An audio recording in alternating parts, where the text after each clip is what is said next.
Hello, everyone. Good morning, good afternoon, wherever you are. I'm Alex Juarez. I'm the Communications Director for AARP Arizona.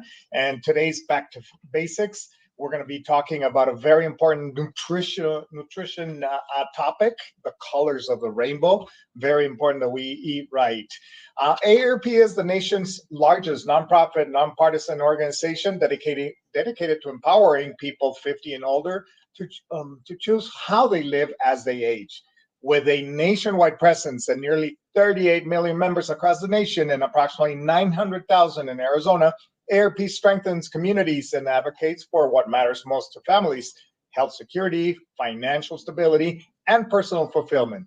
In the month of February, we will focus on Black History Month. When you are part of a community, it's inspiring to see those who go above and beyond to not only make it feel like home, but make it thrive. ARP believes the efforts of one person or one community can truly make an impact. But when we combine our efforts for the greater good, we thrive together. We honor community leaders dedicated to coming together to transform, uplift, and educate communities. Please visit us at aarp.org/Black community to learn more. Thank you again for being here with us today. Coach SheriAnne, I'm thrilled to be back with you. Dr. Burton, Lady Burton, wasn't able to make it today, so it's my turn to be with you. So I'm very lucky, and thank you so much. How are you doing today? I'm great, thank you. Yeah, I'm so excited. It's like old times. Absolutely, excellent. So today we're going to be talking about the colors of the rainbow when we eat, nutrition-wise. So why is Yes. it important to have color in our nutrition? Oh, there's lots of reasons why. And it's just kind of comical to me because if you've raised children, you're always trying to tell them, like, eat different colors of the rainbow. We make kind of a game Yeah, out of it, but we need to do it as adults, but we kind of lose sight of that. right. And there's a lot of reasons why it's important. And we'll dive into that, and we'll dive into each color of the rainbow and what it does for you and how to incorporate it into your diet. And as you're tuning in today, please tell us where you're tuning in from. I love to see where people are tuning in from and how you go about eating the rainbow. If it's a priority of yours, if it's a focus of yours, how you manage it. And if it's not, then you're here to learn some wonderful things. But believe it or not, it's 8 out of 10 people fall short of eating multiple colors of the rainbow, when they're Really, eating. that much? 8 out of 10. Wow. 8 out of 10. And a lot of it is because we just get stuck in these ruts and we eat Mhm. the same things over and over again.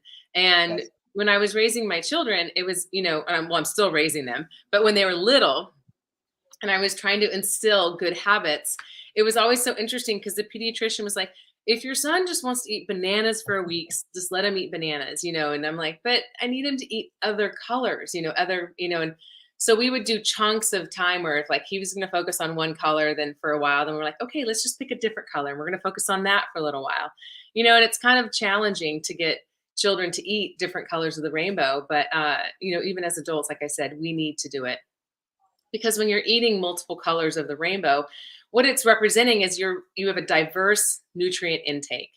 And we need nutrients. Let's not deny the fact that we need all of those vitamins and minerals that come in from food because most people like to just go pop a vitamin.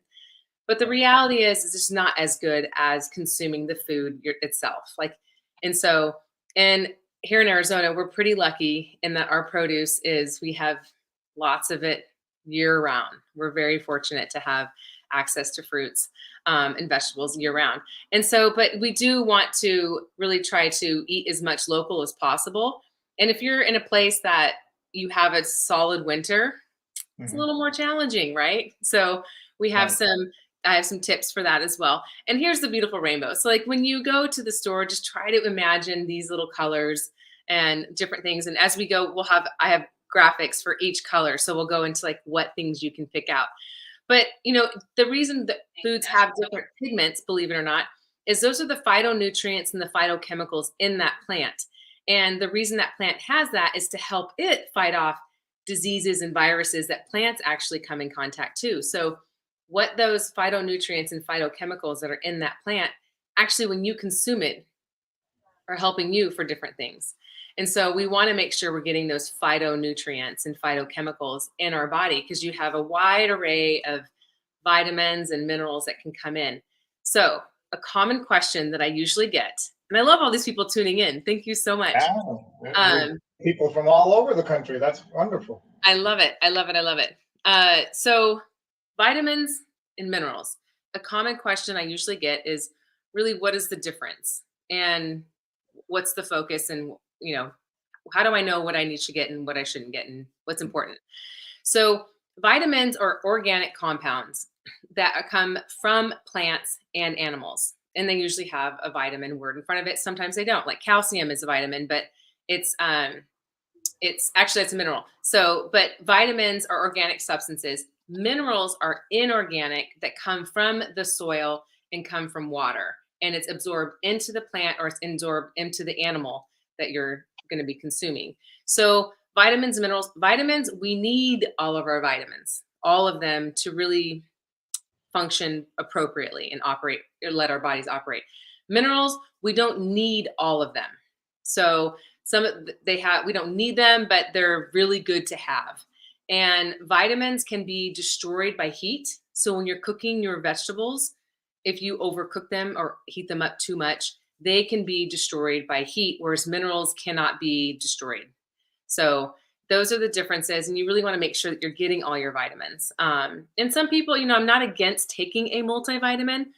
I just really try to encourage people to eat a colorful diet so that you're getting it from your foods rather than taking a supplement. Because the problem with supplements is the sourcing of them. If you don't know exactly how it's being made and where the sourcing is coming from, you just don't know about the viability of this supplement, in the sense of viability, meaning your body's ability to break it down and absorb it the way it's designed to be absorbed. So that's the only thing with supplements. So I'm not totally against them. I just really encourage you to check the sourcing and also how it's made. Because sometimes if it's made with a certain kind of capsule, like your body will just destroy it in the stomach. Like your gastric acids will just completely destroy it, and you won't even get to your intestines to where you're going to be able to get absorbed by the body then. Yeah. And then sometimes the capsules don't even break down. So if they're a pressed tab, sometimes your body can't even break it down, and it makes it all the way through your entire system and you didn't absorb any of it. So that's the solubility. So there's viability, your body's ability to, absorb. And the solubility is actually it breaking down, and is it soluble? So there's a lot of things to think about when you're getting supplements. That's why I'm like, just eat it. Just consume it with as many vegetables as you possibly can. How important is it to eat organic vegetables? So glad you asked that question, because I did not have that written down. So my philosophy, and this is just my philosophy in my opinion, if I'm eating the skin of it, then if it's in the soil, then I want to go as organic as possible. If it's berries, I want to go organic as possible. And that is so if it's in the soil, it's because that skin has absorbed it. So like carrots, I go organic. Potatoes, onions, things like that. Even though the onion you peel the skin off, of an onion. But I just try to, if it's going to be in the soil, in direct contact, then I try to go organic. Like bananas, I'm not going to do an organic banana. Right. There's just for me, I just don't see the sensibility in that, because the cost also. But berries, I do, only because berries' skin is so sensitive. And if they're sprayed with pesticides, and it's hard to really clean a berry, like if you look at blackberries, and strawberries, they just have so many grooves that it's really hard to get any pesticides out if there's pesticides on them. So things like that. Apples get sprayed a lot, so I go with organic apples. So a lot of it just depends on how it's being grown. But a lot of it, I try to go organic as possible, and that's just to stay away from pesticides. And then if it's in the soil, because the nutrients from the soil go into the vegetable. So excellent. Very good. If you're just joining us, you're on the Back to Basics Eating the Rainbow Show with Coach SheriAnne Little. And we're talking about the importance of having color in your nutrition. But before we continue, let's just say hello to a couple people that have put in comments in here. We have Cynthia from Ohio, Debbie from Eugene, Oregon, Gail from Tucson. Let's see who else. We have Laura from Phoenix, We have Joanne that has a comment there from Illinois. I've been trying to eat the rainbow veggies. I can do, but fruits lately don't taste great if they're not in season. Yeah, good point. That's right. We'll talk about that. Connie in Peoria said can't hear anything. If you're still having trouble, Connie, I would suggest just probably exiting and then trying coming back. I did check the audio, and we do have audio going in, so please try it again and see if that works. Peggy from Colorado, good morning from Castle Pines. That's wonderful. We have, okay, so Joanne says that she can hear. Wonderful. That's a lot of great comments. So please leave your comments or questions for Coach SheriAnne. Again, you know, a little while ago, you saw the actual rainbow. So let's talk about the rainbow, the colors, the different vegetables, anything that we. Let me go. I think it was Joan that said something about fruits. So the thing is I do encourage people, if you are in a place where it's not seasonal for you, or you're just having a hard time, there's nothing wrong in eating frozen fruits and vegetables. People always tend to think like frozen is just not as good. And actually it's sometimes in some ways it's better because it's picked at the perfect time and then it's immediately frozen. So it doesn't deteriorate. It's actually filled with a lot of nutrients, frozen fruits and vegetables. In our house, we do a lot of frozen berries. We buy organic berries by bulk, and so frozen, because it's a little more cost effective for me, for one. Plus I have 2 teenage boys that make smoothies all the time. So we do a lot of frozen stuff here. And sometimes I'll buy stuff and freeze it myself. As soon as I know it's like super ripe, we put it in baggies and suck all the air out and freeze them. So, and especially with veggies, it's totally fine to do frozen anytime you want. It's actually really good. So if you're having a hard time finding stuff in season, just go look to the frozen aisle and see if you can find it. Mangoes are really hard to find fresh, but frozen mangoes are really, really good. So we do those too a lot. And so plus they're a little more, like I said, cost effective for our budget. So the benefits to having a lot of color in your diet is it's going to be able to create some vitality for you. Believe it or not, it's like color just creates a vitality in your life. And so not only does it look fun, it actually makes it feel fun. So getting color in is a good idea. And mostly all of the colors in one way or another. So I'm going to go through some overarching and then we'll dive into each color. All of them are going to provide anti-inflammatory, and all of them are going to provide antioxidants. And the reason we want antioxidants is because we have oxidative stress happening to our bodies all the time, with the things that we're eating, with the things that we're coming in contact with, that we're breathing, that we're putting on our skin. So having antioxidants in your body is really, really helpful to deal with oxidative stress. And it's going to lower your risk of heart disease. And here's a wonderful chart that I found. And it kind of breaks each color up and what each does for you. You'll see in all of them, healthy heart is across all of them. And that's just because it's going to help lower the risk of heart disease. Having a lot of antioxidants and anti-inflammatory foods in your diet also helps fight certain cancers. And so it's really, really a good idea to get, and so let's just go ahead and dive in. So I have a really pretty picture for red.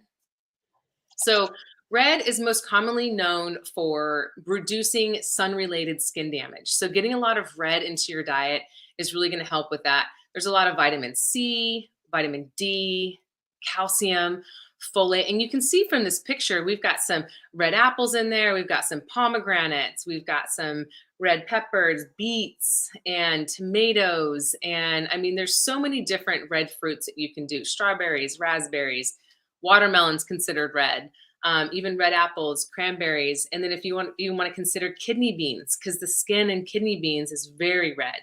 You got cherries, you can do grapes, red onions. There's so many different reds that you can do. And reds are really, like I said, once again, really, really good for you. And the deep, deep red ones, the dark red, like beets and cherries, actually help with oxygen intake into your blood. So like a lot of athletes will consume beet juice before events because it helps with oxygen uptake into the blood. And so there's a lot of great benefits to red. Red's probably the most common color in my diet. Like I probably have more red than anything else. And partly, I think a lot of that is just because there's a lot of red fruits and vegetables Right. to consume. What'd you say that beets do? What are they? It So increases dark, what?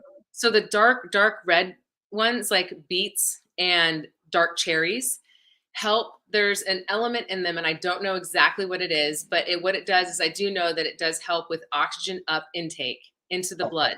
So So you're oxygen able and to get more oxygenated blood to the muscles. And okay. so a lot of athletes will consume beet juice before events just because, like the night before event, because it just helps to oxidate their blood a little bit better. Okay. All right. So- To me personally, I mean, I don't like the taste of beets. Can you spice it up a little bit, make it a little bit better tasting?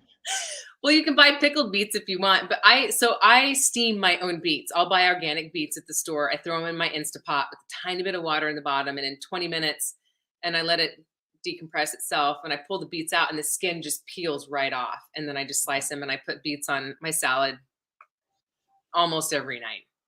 Um, so I don't mind the taste of beets, but I have a lot of friends who are like, they're gross. They taste like dirt. I'm like, I don't think so. But so you could do pickled beets if you wanted to, you could cook them and then pickle them. I just don't like the added sugar with the pickled beets. Right. But I mean, one of my favorite salads is arugula, beets, pecans, and goat cheese with and then avocados with a little bit of vinaigrette.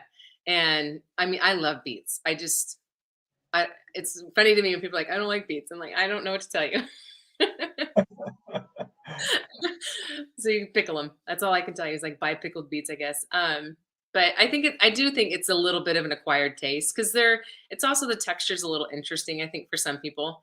But beets are a big, they're just, there's just so many benefits to them. And so I'm like, I'll put them in everything. Right. All right, so the Okay. next color, yellow and orange. Hello, So, no. Okay. you've heard as a child, eat your carrots, it'll help your eyesight, and there's a lot of truth to that actually, because in the yellow and orange category, you have beta carotene, and the carotenoids actually do help with eyesight. So good, healthy eye. It's also going to boost your immune function. There's a lot of vitamin A, vitamin C, potassium, bioflavonoids. So you see here, you've got all kinds of beautiful fruits. You got oranges and grapefruits, and you have mangoes, papayas, carrots, sweet potatoes. I love sweet potatoes. I have actually a lot of people that I talk to that can't stand sweet potatoes. But that's another one where I'm like, I think they're delicious. That even if you cook them a little too long, and they actually taste like candy to me.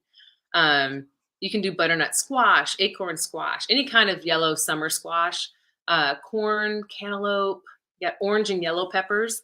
I usually buy red, orange, and yellow peppers, and occasionally I'll throw green peppers in there, but we get plenty of greens. Sometimes I'll cook golden beets, but there's so much benefit to the red beets. I kind of stick to the red beets, but every once in a while I'll cook a golden beet. Peaches, bananas. So these are all different kinds of yellows and oranges that you can get into your diet. And if you're used to getting green bell peppers at the store to put on things and salads and whatever, try grabbing a bag. You can see them in this picture, the little tiny peppers that come in a bag together. And there's yellow, orange, and red. And they're a little bit sweeter than the bigger peppers. Try throwing those into your salad every now and again, just to brighten the color up. Let me ask Dawn if she can put that graph back on. I had a question. Do you have any idea what that square-looking vegetable is? It a vegetable or the square-looking?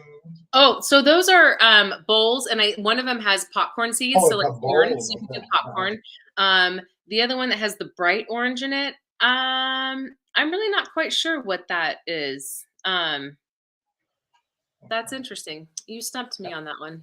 But the other two, I believe, are one's yellow corn and one's white corn, Okay. to make popcorn. And believe it or not, if you're popping your own popcorn, it is such a good snack for you because it's very high in fiber, very, very high in fiber. I just don't like the microwave bagged popcorn because there's a lot of Right. chemicals in it. But if you're popping your own popcorn, great snack. There's a lot of healthy benefits to popcorn.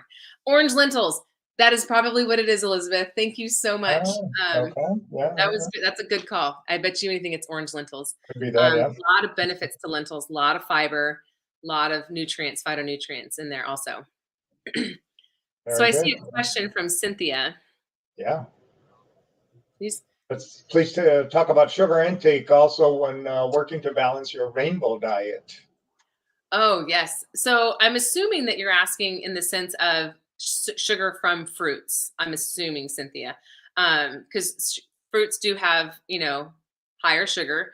And but if you're consuming natural sugars, your body actually knows what to do with it. It's the processed sugars and the added sugars to the other foods that we eat, processed foods. But if you're consuming fruits and vegetables with their own natural sugars, you're going to be okay. And unless you're like consuming like dried fruit, which is very high in sugar. Because when fruit has been dried, it actually concentrates. And so I would try to stay away from dried fruits as much as possible. I mean, you can do dried fruits every now and again, like dried mangoes are really good. But I try to shy away from dried fruits just because of the added sugars. Um, and if you're consuming a lot of, when we get to blue and purple, I'll talk about that because blue and purple actually have a benefit to help reduce type 2 diabetes, but we're not going to go to blue and purple yet. We'll do green next. But Cynthia, just if you'll chime in and make sure I'm answering the question that you're asking, because I'm not quite sure what you're asking, and I want to make sure I answer it appropriately. But in the meantime, so let's jump into green. So green is amazing for detoxing and restoring your energy, also creating some vitality. Green is great for vitamin K, C, folate. And K is actually really important because we need K in order for our body to utilize calcium the way it's meant to be uptake into the body to help bone health. So K is really good for bone health. And a lot of people are pretty shy on K. So if you're not consuming a lot of greens, and you have concern for your bone density, because as you're aging, that does tend to go down, make sure you're getting a lot of leafy greens in your diet because that will help get the vitamin K up, which will help with calcium absorption and making your bones stronger. So broccoli, kale, there's avocados, any kind of bright green lettuce, because I can't iceberg lettuce. There's like no really value to iceberg lettuce, so try to stay away from that and do more of your bright greens. Asparagus, spinach is great. Like I mentioned earlier, I'm on an arugula kick right now. Green beans, peas, zucchini, green apples, edamame. These are all some great ideas for green. And one thing I like to mention to people is like you could add zucchini to or green peppers to your to your red sauce when you're having spaghetti and get a little good bit of green in there because you already got your red because you got your tomatoes, but throw some green in there by putting some green peppers or zucchini into your red spaghetti sauce. Green, we have no problem consuming green in this house. Like green is usually, I feel like it is an easy one. Believe it or not, though, there's a lot of people that don't do a lot of green. And I don't really know why. It's like one of the easiest ones I feel like to get in. But if you enjoy salads, and you're not doing like a 50-50 blend or a super green blend, try to throw in some spinach or some arugula or some different bright greens into your not so green lettuce. And so, all right, so then let's jump into the very last one. Oh, no, not the very, we have two more to go. So the next one is purple and blue. I love this category because it's right behind red for me because blueberries are probably my favorite fruit. And I love berries. So we try to buy fresh berries as much as we can while they're in season and they have good flavor. If not, like I said, we buy a lot of frozen. But purple and blue is going to help support cognition, so brain health. So that's why we really want to have a lot of purple and blue in our diet for brain health. Once again, it decreases inflammation in the body, helps with skin health, and reduces oxidative stress. Like I said earlier, too, purple and blue have the ability to help lower type 2 diabetes. So this is a good category to really try to focus on too. And like I said, blueberries, blackberries, you can do red or purple grapes, the dark grapes. If you like cabbage, cabbage is an interesting vegetable that I feel like a lot of people don't really like. But if you do cabbage, try throwing in some red, purple cabbage. If you've ever let red purple cabbage sit with anything else, you'll see that it kind of like the colors seep into other things. So it's dense with color, and it's great to have. Plums, you can cook with red onions instead of a yellow onion. Eggplant, purple potatoes. I remember when I discovered purple potatoes when my kids were little, they thought that was the coolest thing ever because even the flesh is purple. And I've cooked with purple cauliflower. There's actually orange cauliflower out there too. Purple cauliflower is fun though. And raisins, because raisins but they're dried fruit. So just be careful on the sugar on that one. But raisins are kind of an easy go-to snack that have a lot of fiber also. What about grapes and sugar? Are they high in sugar? They are high in sugar, and so what we do with grapes at my house, I don't really worry about the kids too much, but I will freeze grapes in the summertime. They're a great snack. Yes. Grapes are wonderful frozen because you can't consume them as fast. Mm-hmm. But grapes do tend to be a little high in sugar because that's what makes raisins, and raisins are very high in sugar. So I just watch if you're concerned about sugar, you just make sure you're not eating too many of them. But like I said, I freeze them. They're great in the summertime frozen. Yeah. So Joan has a question there. Any suggestions how to eat purple cabbage other than the salad? I bought one and it will take a long time to eat it. The thing with cabbage is it is filling because you get tired of chewing it because it's cabbage. You got to chew. Like it takes a while to chew. But if you do cooked cabbage, like with just some garlic and olive oil, like you can eat cooked cabbage really much faster than raw cabbage. I don't really overcook it though, because like I said, it seeps the nutrients out of it when you're cooking it.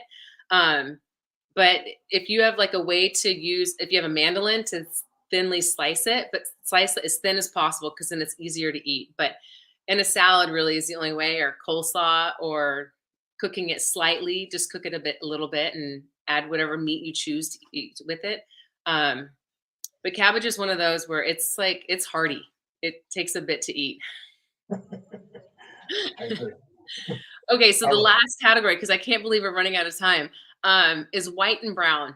And most people are like, oh, this isn't really an exciting one. But believe it or not, it's really important for you because white and brown helps with bone density as well. It's immune boosting. There's a lot of potassium in white and brown. And you have mushrooms, you have onions, you have potatoes, parsnips, radishes, like daikon radishes, the white ones, jicama. These are all great things to add to salads. We do a lot of radish and jicama in our salads. And there's a lot of, like I said, immune boosting properties to the white and the brown. So don't skip over the white and brown. Make sure you're getting that in there too. And root vegetables are really very, very good for you. And like I said early on in the show, if I'm buying a root vegetable, I tend to try to go organic just because it's been sitting in the soil. So it's seeping the nutrients from the soil. Mm-hmm.